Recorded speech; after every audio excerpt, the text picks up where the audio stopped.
Hey everyone, so One Piece chapter 1119 just came out, and I really enjoyed this chapter for 3 reasons. Well, really what happened this chapter gave me signs that 3 major developments are going to take place. Number 1, Bonnie's going to join the crew. Like, come on now. Bonnie's the next Straw Hat. She's joining the crew is still growing, we're not done yet. Bonnie's joining the crew, she's gonna be a Straw Hat. Like, can we just lock this in? This is, to be fair, I'm obviously gonna be on this train because I put out a video like a while back talking about how Bonnie is practically guaranteed to be the next Straw Hat. I broke down how the way Bonnie was being written for the early and mid sections of the arc clearly were putting her on a Straw Hat trajectory in a manner that was markedly different than previous Straw Hat fan favorite community candidates, much like a Yamato or a Carrot or a Rebecca or anything like that. Bonnie from the very get-go was being written very differently. She's the first character that we'd gotten in a very long time who was genuinely being written to be on a Straw Hat path from the very beginning with all the telltale signs. And whereas with other characters like Yamato, Carrot, there were clearly things wrong and people were trying to kind of fit a square peg into a round hole. With Bonnie from very early on, it was just like, yep, this is exactly how Oda tends to write Straw Hats from the very beginning. The only thing I've kind of had with the Bonnie situation is just that I think that while she is getting the Straw Hat treatment, I would have loved if Egghead as a whole was able to focus more on her and maybe cut some of the fluff throughout the arc, but that doesn't change the fact that she's been written in a Straw Hat manner from the very get-go. I mean, Vegapunk basically said, you guys have to take her on your ship, you have to take her on the crew because the world government is going to be after her. She's right there, she's doing team attacks with the rest of the crew, she's fitting right in, she's basically Luffy number 2, mini Luffy, apprentice Luffy, Nika number 2. What more could you ask for? Let me know in the comments below if you think Bonnie's joining the crew. If you don't think she's joining the crew, please let me know why you think that is. And if you think somebody else is going to join anytime soon over Bonnie, please let me know who you think is a better candidate than her right now.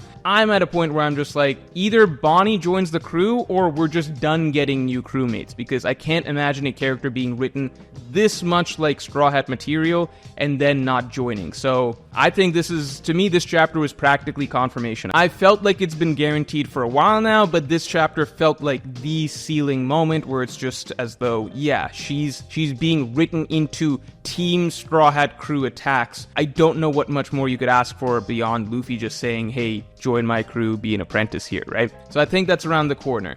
Now, as for that actual little scenario of the team attack against Mars, I thought that was a cool little scene. It felt a little bit like a weird team attack. I've never really seen that before, with Straw Hats attacking Luffy and kind of using Luffy's balloon properties to send another figure launching. I do think this does go to show how strong the Gorosei are, in that there's no clean way to really deal with them right now. They can all regenerate, and then some of them, like Warcury, Luffy can't even fight him right now because Luffy straight up is not capable. Like, forget the regeneration, Luffy can't even get to that point. He can't even deal damage to Warcury right now, and so his attitude is basically just stay away from the boar. We can't even really deal with him. But the solution for dealing with Mars was basically just send him far away. Let's get him out of the battlefield, send him far away. I really enjoyed seeing this 4 crewmate team attack. I like the fact that Franky is getting some shine this arc. I just wish that instead of, him getting a few more combat moments than usual, I really wish that it was character-based moments, some writing. There's so much here that we could work off of. Somebody in my stream recently talked about how, this is an arc all about the dangers of really powerful weapons and creating really powerful weapons. So that plays perfectly into Franky's storyline going all the way back to Water 7. It's not just the fact that Franky's an engineer. He spent the time skip on Vegapunk's island studying what Vegapunk basically invented. It's the fact that this goes back straight to Franky's origins and his core character conflict about the responsibility of creating really powerful weapons. So I would have loved to see more of that out of him. I think we still have the opportunity to see more of that out of him this arc. But so far, while I appreciate the sort of lip service, little extra action moments he's been getting, I do feel as though it's missing some of the substance that I would hope for in terms of Franky's writing for this arc. Again, still happy to see him get involved in this team attack. Sanji, obviously, this might have been the strongest move that he's ever used, because I think the way the community kind of viewed things before is that pre-upgrade in Wano, Sanji's strongest move was very likely to have been Hell's Memories, right, which he debuted at Fishman Island. That was very possibly Sanji's strongest move in the first place. Then he got his, Germa, exoskeleton upgrades, Ifrit Janbei, all of that. This seems like it would logically be the strongest attack he's ever done because it's kind of combining what he had before with his new upgrades, and voila, you get an attack like this. I feel like it'll be similar to when we finally get to see Zoro use Ashura, because Zoro used Ashura and it was kind of his strongest attack ever against Kaido. Then later on, Zoro kind of mastered how to use Conqueror's Haki at will in the King fight, so I would love to see Zoro kind of blend Ashura with his new Conqueror's Haki, General Mastery, King of Hell mode or whatever, and see what happens there. So I guess we got a glimpse of Sanji's current ceiling just now with this move that he used to help against Mars. I do think that down the line we will get to see one day Sanji just fighting Mars straight up as his Gorosei opponent at the end of the story, so I think Sanji's still got some ways to go to get there, obviously, so we can imagine that there's more upgrades. And finally, Bonnie, controversial Bonnie. I think people don't view it as big of a deal now because obviously she doesn't seem to have the full gamut of Luffy's abilities. All she really did was a Gear 3rd move, not any of the crazy reality warping Nika stuff that we're used to. I think the most interesting thing, though, that we saw out of all of this was that Bonnie was able to use Haki here. This is her first instance of ever using Haki. She herself seemed surprised at what she was doing because it had to be explained to her that the reason you're capable of hurting Luffy right now is because of Haki. So it seems as though it was involuntary, and it came with Bonnie's transformation into Nika. So that's kind of mind-blowing to me. Does that mean that, turning into Nika allows you to access Haki? Is this just the type of future that Bonnie imagined? Also happened to imagine her having... She also happened to... I guess if she's imagining herself fighting like Nika, then naturally she would be able to use Haki. Maybe that just naturally plays into it. The bigger surprise about all that to me is simply that Devil Fruits and Haki, they seem to be on different ends of the spectrum, and so I would never have expected a Devil Fruit ability to actually allow one to access Haki when they couldn't before, as I just always sort of believe that Haki is kind of a counter to Devil Fruits in a sense. We even got a bit more elaboration on that with Law explaining how strong enough Haki can counter Devil Fruits. So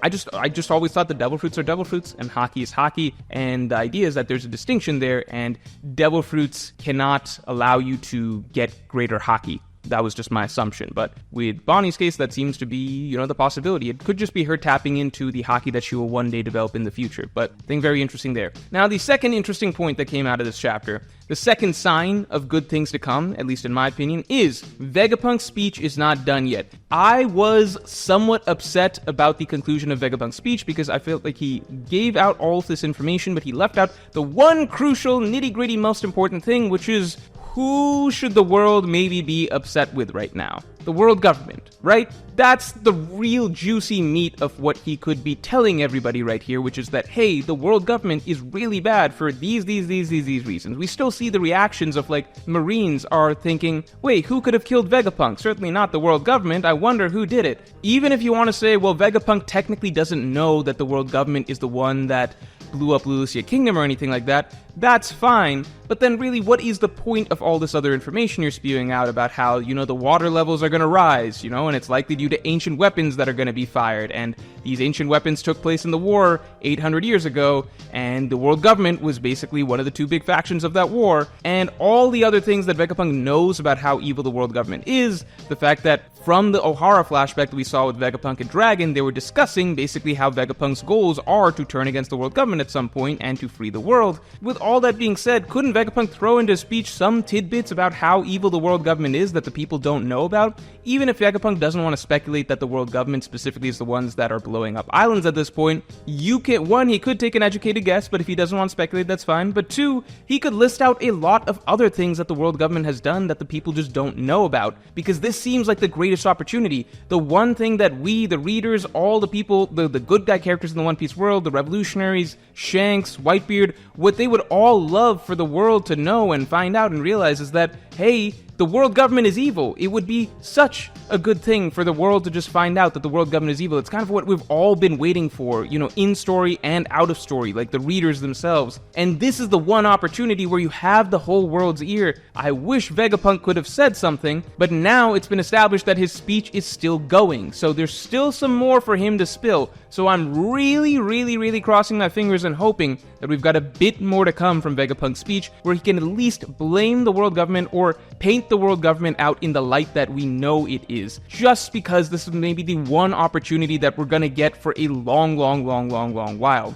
Outside of this, I don't know what else it would take, beyond maybe the world government just starting to go on a rampage and blowing up island after island, and it just somehow being very clear to the people of the world that it's the world government doing it, and that the blame can be attributed there. So I'm very happy that Vegapunk's speech is still going. And then finally, the Iron Giant. So the Iron Giant was also a bit of a disappointment initially, in that the Iron Giant went down pretty quickly after kind of being built up for a little bit, maybe even having been one of Joy Boy's crewmates, and now it's back up and fighting, and it seems to be in fact very clear that yes, this was someone very close to Joy Boy, very likely a crewmate. What we got out of Emmet this chapter actually has huge ramifications for what the story of the Ancient Kingdom was, and the true reason that Joy Boy went down. I'm very excited to share that and break that down, because it pertains heavily to Luffy and the Straw Hat story as well. So I think a huge chunk of what the final arc is really going to center around, messaging-wise, narrative-wise, for the main characters. I think it just came together. So I'm really excited about next week's video, so check that out, obviously next Tuesday.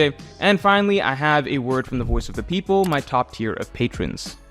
Lane Iwakura says, the robot and the transmission coming back online was definitely some Oda trolling, because it really seemed like he said nothing and threw a cliffhanger at us before lol. I think Oda really played us with the Vegapunk and robot moment, because I think with both things, I think a lot of people were somewhat disappointed that Vegapunk's speech ended the way that it did, with many people saying, wait, why did it take this many chapters just to say that chunk of information? Many people felt that it could have been shortened. I, for example, felt that he left out a key piece of information that would have been really good for the rest of the world to know, and would have been a perfect note for him to kind of go out on by making a huge difference on the world. And then the robot, I think people were starting to get really excited about what the robot was going to do, and then just having it go down so easily to the Gorosei was basically a bit of a letdown. I think a lot of people kind of accepted it and just let it go, and kind of felt like, you know what, I guess Vegapunk's speech, he said what he had to say. The robot, who expected it? Maybe we had too high expectations for it to be strong. I love that Oda knew exactly how he was playing us and exactly how he would feel, because that's why it's dramatic to throw in the twist that no, the speech is not done yet, and yes, the robot is in fact very strong, in fact stronger than you all probably imagined. So we kind of went from, oh man, I guess the robot just wasn't that strong at all, to, whoa, the robot just did something that even Luffy has so far not been able to do. So that feels very fitting for a former crewmate of Joy Boy's, and kind of a way to debut his strength. So I really like that little dramatic twist that Oda did,